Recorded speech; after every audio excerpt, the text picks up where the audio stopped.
Continuing here, I wanted to finish my sentence. I got cut off there. I'm really trying to keep this series short, like last week. But I failed again. Not the first time, and it won't be the last. I failed at something. But I was talking about this incident yesterday. Yeah, there was a storm came through Tuesday evening, and it was blowing pretty good around 7, 8 p.m. And the part of this redwood tree came down, one of the tops on it, and it was quite a scene seeing these wires flapping in the wind. I got home from the grocery store and I was like, "Holy crap!" And it's amazing it didn't break one of the poles, but yeah, so power went out on the whole street, and it was a simple act of God. There was no real property damage, and except for that, and they inspect the trees routinely, so it's something in their estimation they missed, but it was pretty easy to miss since it was a perfectly healthy tree.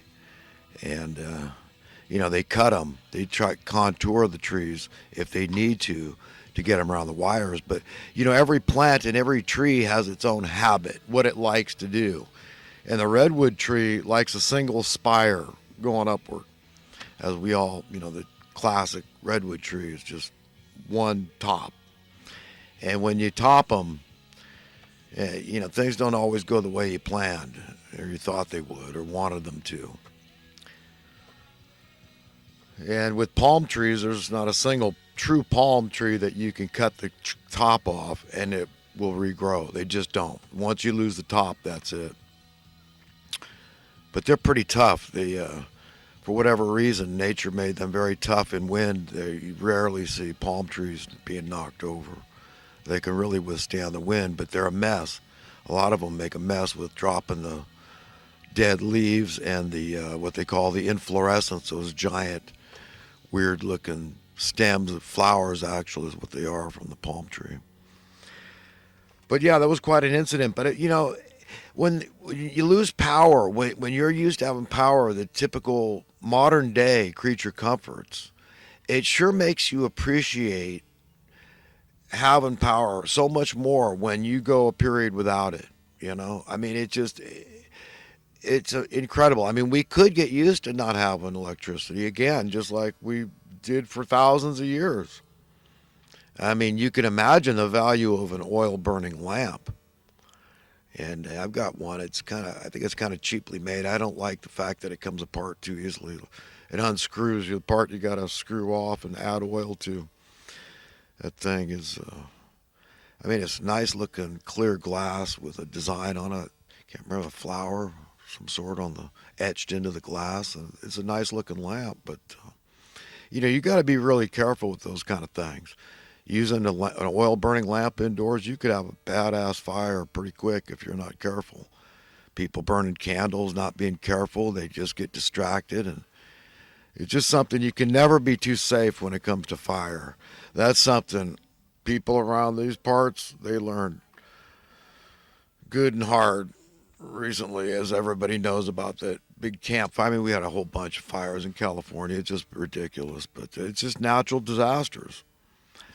But when you think about the lives of a homeless person out there on the streets, man, the shelters and stuff, and it's like, God Almighty, what Jesus said about this, I'm just scared for us. I really am, and it bothers me. I feel shame. I want to be able to spend money frivolously, just like the next guy, but I'm ashamed. I was talking about jobs, importance of jobs, and minimum wage worker. These guys have a super important job. We would all agree. I mean, thank you, PG&E. That's here in California, Pacific Gas and Electric Company. But these jobs are they're they border on essential human needs. I mean, to the point where nowadays we kind of think of energy as an essential human need. For example, staying warm. People have to stay warm. Well, what did they used to do? They'd be cutting a lot of wood, right? That's what people did. They needed to stay warm to survive. So we could get back to it, but these guys day in and day out are doing this, and then they're getting rousted and they're getting persecuted, pushed out of areas where they try to settle together, safety in numbers and all that stuff. And it's like, God, it just goes on. They'll do a census and nothing happens. There's no outreach to permanently solve this problem. We're spending 50 billion a year, and I'm some wild-eyed radical loon to say, well, let's siphon some of that off and buy people something that's modest, but it's permanent, and then we don't have to pay that money anymore. It stops making the problem worse. All that money stops going in the pockets of fat cats. But, I guess because I'm anti-establishmentarian and that's the status quo, and I should just comply, conform, capitulate, and don't question it. Just go along with that, the status quo the way it is. Right? Just keep accepting high crime, lack of safety and security in our streets, the violence and all this, and just say, there's nothing you can do. It's human nature. These are just effective human beings. You see, I mean, can you sit there and do nothing? I can't either. And that's why I do this video monologue. Okay, because I think I've got something that's imperative to the welfare of humanity to share. And if I heard somebody else talking the way I do, I'd shut the hell up tomorrow. But I got to point out some stuff other people aren't seeing. They're just not seeing it. Okay, they're buying the lies, the deceit because they want to. They want to be deceived. That's what willful ignorance is. Because if you say it's okay and ignorance is bliss, don't hurt my head with that really relevant, hardcore intellectual thought, because you're just trying to talk over my head. But I'm the one with a college education.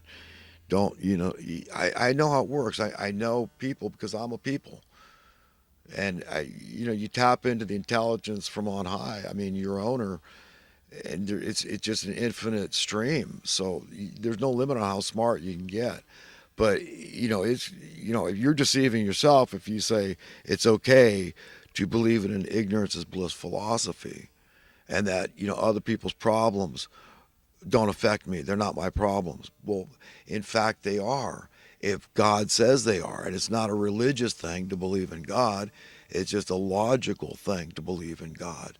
It's kind of absurd to believe everything's just a happenstance. It's beyond bizarre. I mean, that's like trying to imagine the mind of a madman that would sell their soul and their conscience, their integrity, their honor, their reputation for a loaf of bread. But those are the rulers of this world. I can matter of factly say that. At the uppermost echelons, the top money lovers are infinite heirs. Don't believe the lie that it's Jeff Bezos or any. Those are paupers compared to these people I'm talking about. Tiny, tiny, tiny critical mass. But they've got the power of the purse strings. Okay? Talk about untouchables. These are unseeables. These people hide in the shadows. I mean, it's beyond that. Occult, hidden, yeah. Sneaky, diabolical, cunning, crafty, act through subterfuge. Yes, that's who they are. And you got a lot of little minions that go along with it, the mini elitists out there. And it's very sad. So, well, we could say there's jobs that might be more important. If we took a consensus and rated the jobs as important, it doesn't matter in terms of pay. You see, if it's equitable, it's equitable. People don't need to live high on the hog, lavish, but they do want some semblance of a sense of security, financial security, stability, okay, and freedom and hope. That's what people need. And I mean, if you're just going to slowly just keep turning up that dial, that fear dial, that financial insecurity dial on people and think it's going to be okay and it's not going to boomerang back on you, forget it, man. Okay, that's it. But that's the way of the world. That's a secular world. That's a direction we're going. The pagan world, this bad religion, this status quoism, establishmentarianism. And it's a juggernaut of pure evil genius because they're colluding. The Democrats and Republicans are colluding. People that profess to be conservatives, people that profess to be liberals, people that profess to be socialists, people that profess to be capitalists. They're colluding, they're lying, they think they're smarter than you, and they can deceive you, dupe you, delude you, and they have been very effective at doing that thus far. And denying your power. You don't have power, but when you get educated, you get knowledgeable about how this thing works, then you'll understand what I'm talking about. I mean, you think that bailout of '08 with 90+% of the American people, I mean, you talk about a call to unity. There you go, friends. I mean, if I'm not giving you a solid basis to unify against this tiny minority, and talk about democracy, this tiny minority at the top, okay, that's calling the shots. Okay, but in that group of 90% plus of Americans against that bailout of '08 were one whole hell of a lot of Democrats, one whole hell of a lot of Republicans, one whole hell of a lot of people that profess to be conservatives or liberals. They're all in that camp. They're all in there. The socialists and the capitalists, a lot of the good minded ones with good intentions that were the same kind of people like me, set the captives free. That's a godly instinct we have as American people. We know we got a responsibility as leaders of the free world to set an example, a shining light example of freedom and you know, a good governance, right? That's fair, justice for all that good crap, liberty, and this right to pursue happiness and discover it. Okay, you understand? I mean, that stuff's been stolen from us. But if you're like me in that sense, I mean, we're all on the same page. I don't care if you're a Democrat or Republican, a conservative, they're just words. Until we have a meeting of the minds, we define the terms in our own heads, so we're talking the same language. When you talk government, I mean, we've got to make sure. I might understand it because of the context you're using it, but the only true legitimate government is we the people, not we some of the people. See, I'm opposed to making anybody healed if we're not taking the whole sum into account. That's bound to lead to disaster. And I've had to watch this disaster unfold my entire life since I was a little boy at 5. Okay, it's tattooed in my brain like it was yesterday. Okay, the assassination of JFK, 5 years old, walking home from kindergarten. Okay, so I've been watching, that's what I mean. And it sucks. It stinks to high heaven. It's evil. It's just slavery, dude. It's just that's a theft of the wealth of the people that belongs to the people. And any nation is comprised of people. That's what makes a nation, is the fact that it's comprised of people that get a voice. They have a right, inherent right, by being a citizen of that nation, to have a degree of sovereignty. When we see what's going on with this immigration, oh, you're a big meanie if you don't want everybody and his brother to come to America. We've got the most liberal immigration policies on earth already, legally speaking, right? Compared to any other country on earth, as far as I know, we've got the most liberal immigration policies legally, that they come here legally.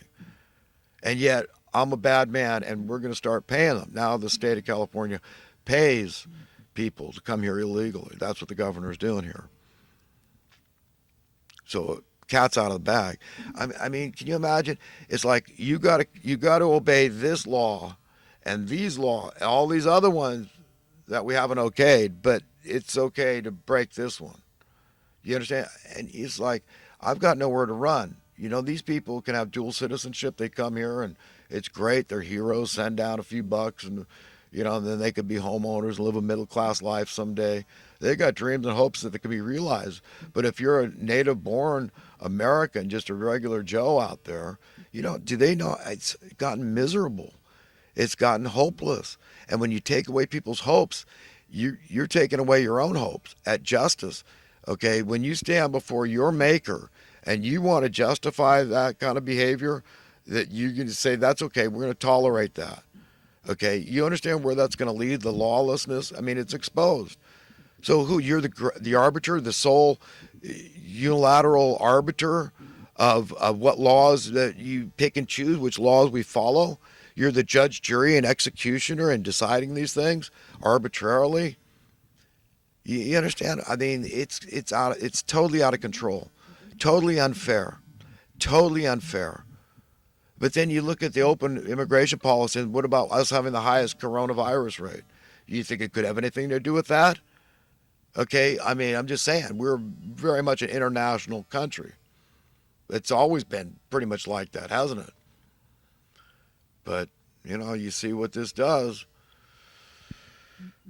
And my attitude about coronavirus is you've already had it or you're going to have it. And for most people, it's like our governor said, it's a mild cold.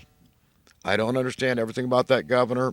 Somehow Look, God's going to get his way. So whatever's right in the long run is what's going to happen in America and around the world. So ultimately, I'm very optimistic because I have a modicum of faith, just a tiny bit, but I absolutely need it. If I thought the bad guys were going to win, I don't even know what that means.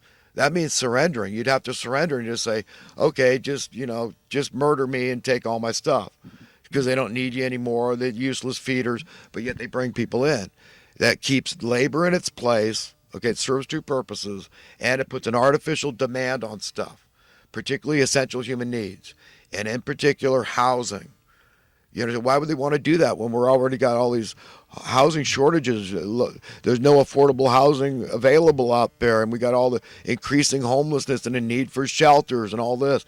So why would they bring in all these people that are going to need